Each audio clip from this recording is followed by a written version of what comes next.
আমি former ambassador মারুফ জামান,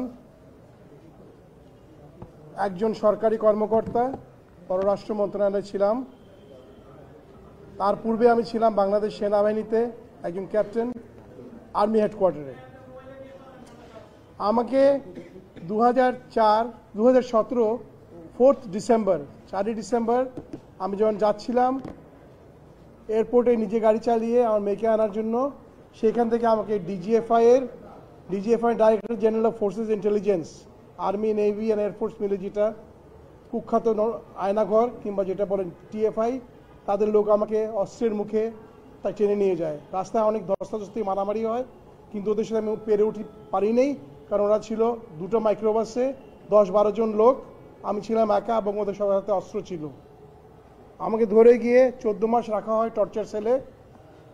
আয়নাঘরের দুটো ভাগ আছে, যেটা আপনাকে আয়নাঘর এখন বলেন যেটাকে আমি জিআইসি বলি, জয়েন্ট ইন্টারোগেশন সেল, ডিজিএফআই এর কচুক্ষেতের পিছনে। আপনারা বাই দিস টাইম সবাই জানেন, এবং আমার দুর্ভাগ্য যে আমি দেখতে পাইনি, কিন্তু যেটা আমি দেখেছি টিভিতে, যে তার বোধহয় 40 ভাগ তার ডিস্ট্রয় করে দিয়েছে।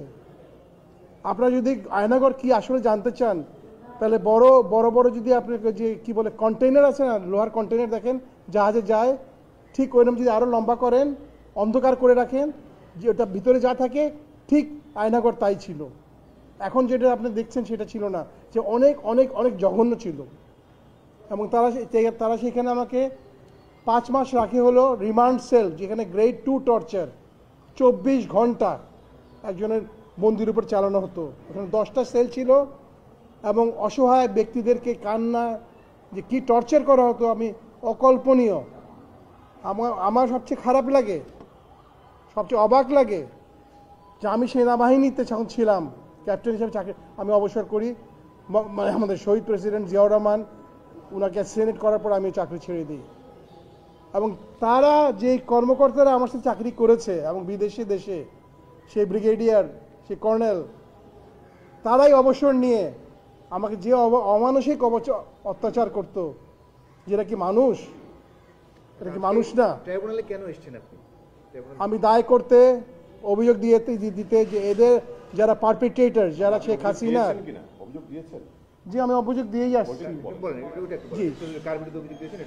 না, কার বিরুদ্ধে অভিযোগ দিয়েছি ওটা যদি আমাকে ট্রাইব্যুনাল বলতে, শেখ হাসিনা ছিল, তারেক জিয়ার রহমান ছিল, তারেক সিদ্দিক ছিল, আর্মি চিফ ছিল, নাম যদি আমি জানি না, ট্রাইব্যুনাল যদি আমাকে বলতে বলবো, আমি সেটা যদি ট্রাইব্যুনাল আমাকে বলতে আমি সেটা বলবো।